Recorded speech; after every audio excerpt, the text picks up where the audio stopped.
इस अध्याय का शुरुआत होता है भगवान श्री कृष्ण के गाय चराने वाली लीला से। कुछ संस्कार ऐसे थे जब भगवान अवतार लिए कृष्णा के रूप में, तो वो जो सदा संस्कार होते थे उसमें पहले के जो संस्कार हो चुके थे, लेकिन एक गैया चराने वाली जो संस्कार थी वो भगवान श्री कृष्णा जब 4.5 वर्ष के हुए तो उनकी ये संस्कार हुए। और इसके साथ साथ उनको घर से बाहर निकलने और वन में जाने की अनुमति मिली और अपने सखाओं के साथ वे नियमित बछड़ों को चराने लेके जाते थे, गैयों को नहीं, बछड़ों को। गैयों को ग्वाले चराने लेके जाते थे जो गोप होते थे वो, और बछड़े जो घर में रह जाते थे उनको बाल कृष्ण अपने सखाओं के साथ चराने लेके जाते थे। और चराने भी कैसे जाते थे, बड़ा ही आनंद उत्सव है, जैसे घर से बाहर निकलना बच्चों के लिए तो ऐसे भी मज़ेदार होता है।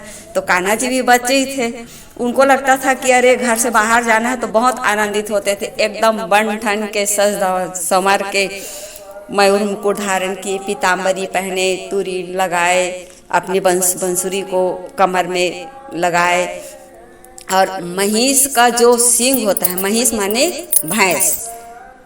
भैंस का जो सींग होता है उससे एक प्रकार की भेरी बनती थी उस समय। अभी भी बहुत लोग अभी भी उसको जानते हैं और बहुत लोग उसमें चोंगे की इस्तेमाल करते हैं। पहले देखे भी होंगे आप लोग, जैसे गाड़ी जो बैलगाड़ी हुआ करती थी उसमें वो लटका रहता था और उसमें कुछ तरल पदार्थ रखते थे, वो जो गाड़ी के चक्का में डालते थे। यदि उसको खाली करके नीचे छोटी सी छेद कर दी जाए और उसको फूंका जाए तो वो भोंपू जैसे हमारे उसमें लाउड स्पीकर का पहले रहता था ना चोंगा, उस टाइप का वो आवाज़ फैलाता था। तो भगवान कृष्णा की एक आदत थी कि जैसे वो निकलते तो अपने सब सखाओं को बुलाना है उनको, तो ये कि ऊंचे स्थान पर चढ़ जाते और ऊंचे स्थान में चढ़ के हमारे लाडले कान्हा जी उसको जोर से फूंकते, और इतनी जोर से फूंकते कि जितने भी सखा थे सब सुनते और भागे चले आते। और सखाएं भी कैसे बहुत ही आनंदित रहते थे, क्योंकि उन्हें कान्हा का साथ मिलने वाला था। वो तो चाहते थे कि हमारे बाल सखा कान्हा हम अपने साथ रखें और उनके साथ हम चलें। तो वो भी अपने आप को बाल सखा के रूप में इतना अच्छे से तैयार करके आते थे। उनकी माताएं भी उनको इतने अच्छे से तैयार करती थी, क्योंकि वे कृष्ण के सखा थे तो कुछ कमी नहीं होनी चाहिए। हर तरह से श्रृंगार से श्रृंगारित रहते थे बच्चे, पीताम्बरी पहने रहते थे, माला मुकुट पगड़ी सब बांधे रहते थे। सबके पास छोटी छोटी अपनी बंसुरी हुआ करती थी, सबके पास ये छोटा सा भोंपू हुआ करता था जो महिष के सींग का था, क्योंकि भाई खेल जा रहे हैं बछड़ा चराने तो कहीं इधर उधर हो गए तो सबको आवाज़ देने की जरूरत पड़ सकती थी। तो कान्हा जी ने सख्त हिदायत दिया था सभी बच्चों को कि ये सारी सामग्रियां सबके पास होनी चाहिए। अलग अलग हो गए तो ये भोंपू जो है ये हमको आवाज़ दे के बुलाने की काम आती है, तो ये भी सबके पास होना चाहिए। कभी बंसुरी बजा रहा हूँ मैं तो तुम्हें भी मन लगे तो प्रतियोगिताएं चला देंगे, तो बंसुरी भी सबके पास होनी चाहिए। कोई मुझसे कम नहीं है तो मयूर मुकुट भी सबके पास होनी चाहिए, पीताम्बर भी होनी चाहिए। हर किस्म से व्यवस्थित जो गरीब घर के बच्चे थे उन्हें भगवान स्वयं अपना श्रृंगार का सामान दे के उनको श्रृंगारित करते थे और साथ लेके जाते थे। और साथ ही सभी बच्चे और सभी माताएं इतनी खुश रहा करती थी कि उन बाल सखाओं के लिए नए नए तरह से पकवान का लेवा बना के वो देती थी। अब ऐसे ये सब चलते थे वन की तरफ जाते तो वहाँ भी उत्पात मचाते। भाई बच्चों का काम है शरारत करना, और वो भी कान्हा के सखा, ऐसा शरारत ना करे तो हो ही नहीं सकता, वो तुम्हें तो शरारत करना ही करना है। तो कोई किसी का कलेवा छीन लेता, भगता किसी दूसरे को दे देता, अब वो उसको पकड़ने के लिए दौड़ता, कान्हा देखो मेरा उसने छीन लिया देखो। अब कान्हा मुस्कुराते थे, वो भी बच्चे ही थे और वो भी दौड़ते थे उनके साथ में।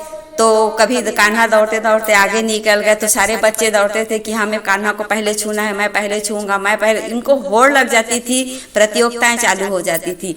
और फिर साथ में इतने सारे लाखों बछड़े साथ में रहते थे, उन बछड़ों को भी संभालना होता था। तो सबकी जिम्मेदारी हमारे अकेले बाल कृष्ण जी ने लिया हुआ था कि इन सब की पूरी जिम्मेदारी मेरे ऊपर है और मैं इनको संभाले हुए वन तक लेके जाऊंगा और वन से सुरक्षित घर तक लेके आऊंगा। इस तरह से रोज की ये उनकी परंपरा थी। और जैसे ही वन में पहुंचते वन जीवंत हो उठता था। वहाँ मोर नाचने लगते थे, भव्य दृश्य दृष्टिगोचर होते थे। वहाँ पक्षियाँ चहकने लगते थे। वृक्षों में जो फल थे रहते थे, कच्चे फल, वो पक के गिरने लग जाते थे, क्योंकि उनको भगवान का भोग बनना था, तो पक के टपकने लग जाते थे। फूल जो कली के रूप में रहते थे वो खिलकर सुगंध फैलाने लग जाते थे। उस वन की अनुपम शोभा रहती थी, जहाँ प्यारे कृष्णा गैया से रहने जाते थे। और उन गाय के जो बछड़े हैं उनकी शोभा तो अवर्णनीय है। बछड़ों को देखते ही लगता था कि अभी अभी ही पैदा हुए छोटे छोटे बच्चे हैं। इतने सुकोमल, इतने सुंदर, चमकदार उनके पूरे शरीर, जिनके शरीर पर एक बार कान्हा जी का हाथ चला गया, उनकी तो छवि निराली होगी। इतने सुंदर लगते थे सारे दृश्य, जैसे लगता था कि यह दृश्य देखते ही रहूं और इनका मैं रस स्वादन नयनों के द्वारा और करते रहूं। इनकी जो छवि है मेरे आंखों में बसे और हृदय तक उतरे। ये अद्भुत लीला थी उस समय की। ये संतों की वाणी है और मैंने तो कुछ देखा नहीं, लेकिन इस कथा के माध्यम से मैं देखने का प्रयास जरूर करती हूँ। जब भी आप लोगों को मैं कहानी सुनाती हूँ, यह दृश्य मेरे सामने आकर परिलक्षित होता है। मैं देखने का प्रयास जरूर करती हूँ उस कथा को। इतने सुंदर मनोरम दृश्य था और सब बहुत खुश थे। तभी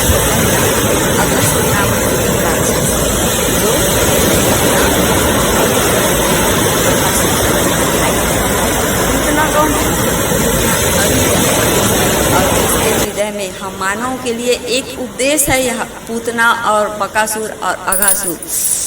पूतना जो अविद्या है, यदि हमारे हृदय में प्रवेश कर जाए, स्वाभाविक है हम में वे सारी बुराइयां अपने आप परिलक्षित होने लगती है। और बकासुर लोभ का रूपक है, और जहाँ लोभ है वहाँ विनाश है।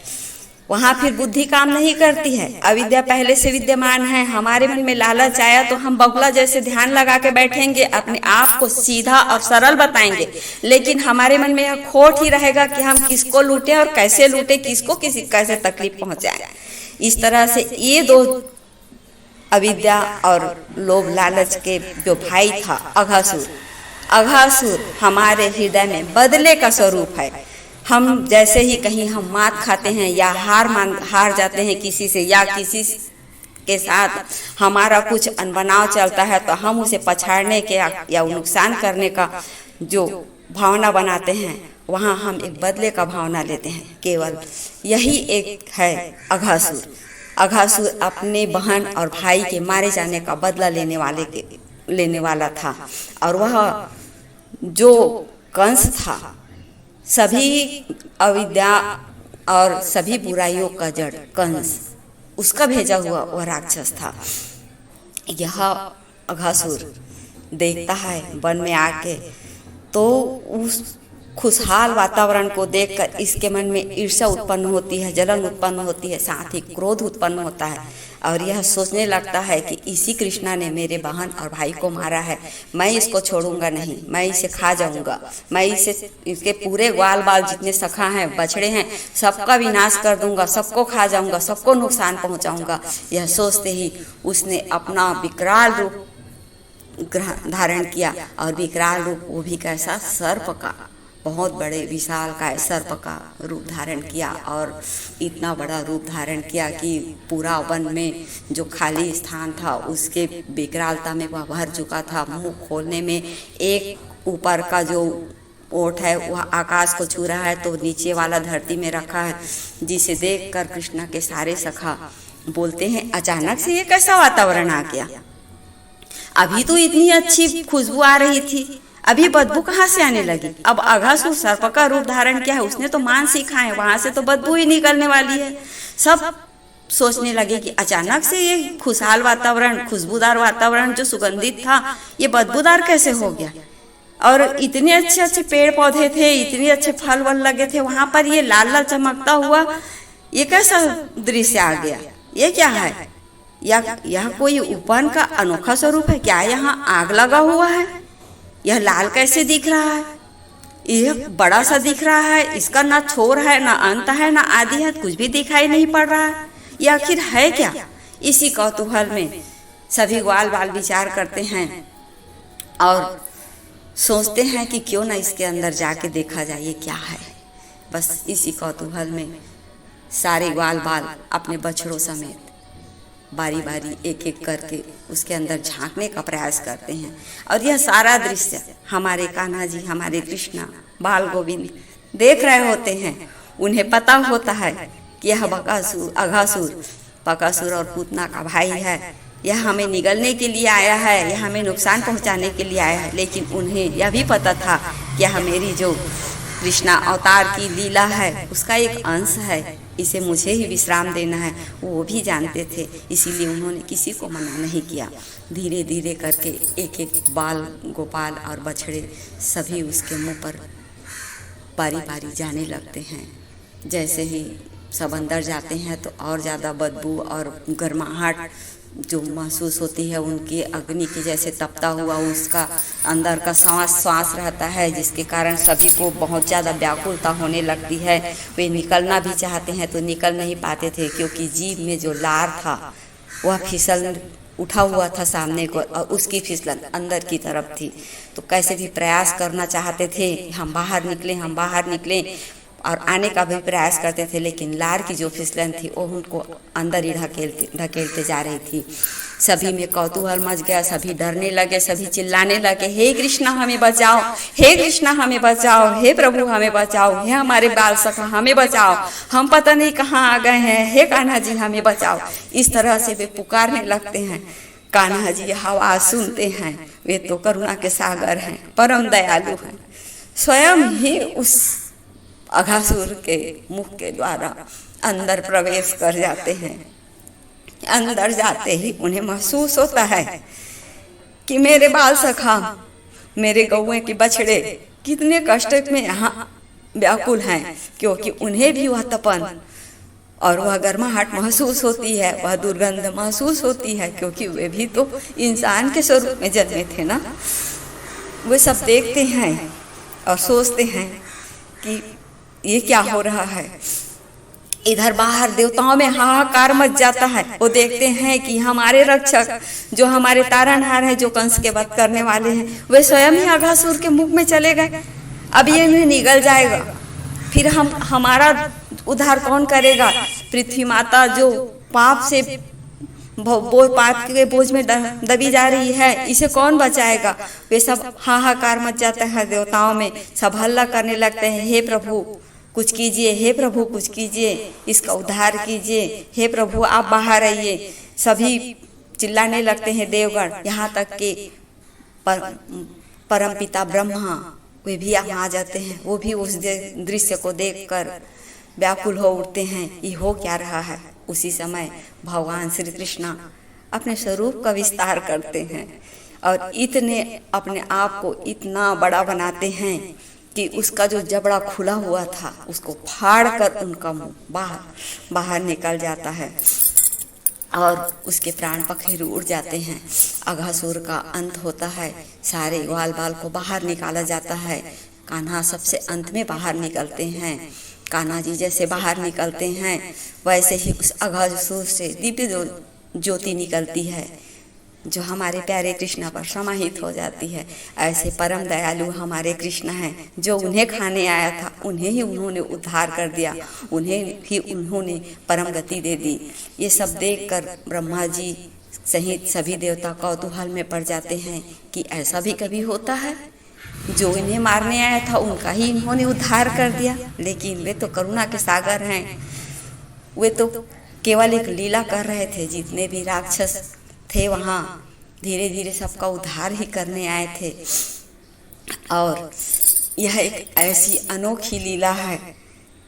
एक बार उन्होंने परीक्षित के माता के गर्भ में प्रवेश किया तो महाराज परीक्षित को बचाया, लेकिन यहाँ अघासुर के मुख के द्वारा उनके पेट में प्रवेश किया, अंदर प्रवेश किया तो इन्हें परमधाम को पहुँचाया।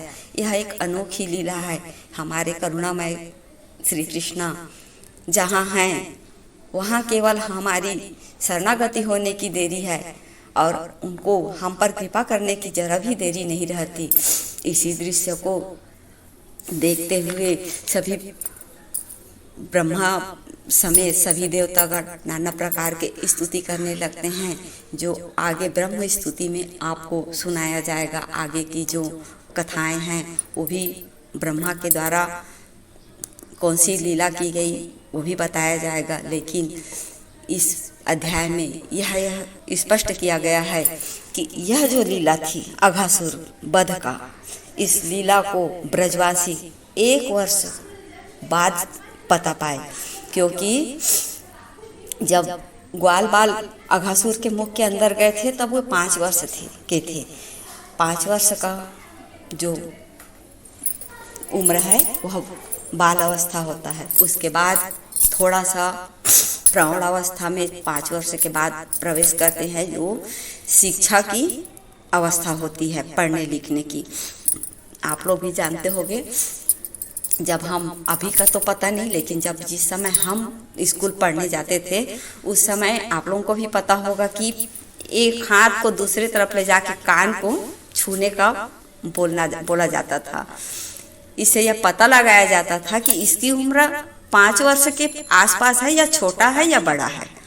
बड़ा है तो उसको ले लिया जाता था, लेकिन पहले हम 5 वर्ष से जब छोटे रहते थे तो हमको स्कूल में एडमिशन नहीं मिलता था, क्योंकि हम 5 वर्ष के छोटे जो बच्चे रहते हैं उनका आश्रय स्थान माँ और पिता के साथ रहता है।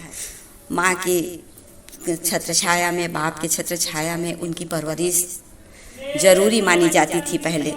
अब तो वो खैर 2 वर्ष के बच्चे को भी हम स्कूल भेज देते हैं और पुस्तक किताब बस्ता के बोझ के तले वो बच्चा दबता चला जाता है, और जाने उस बस्ते की बोझ में कब अपनी बचपन कहाँ खोज देता है, उसको खुद को पता नहीं रहता है।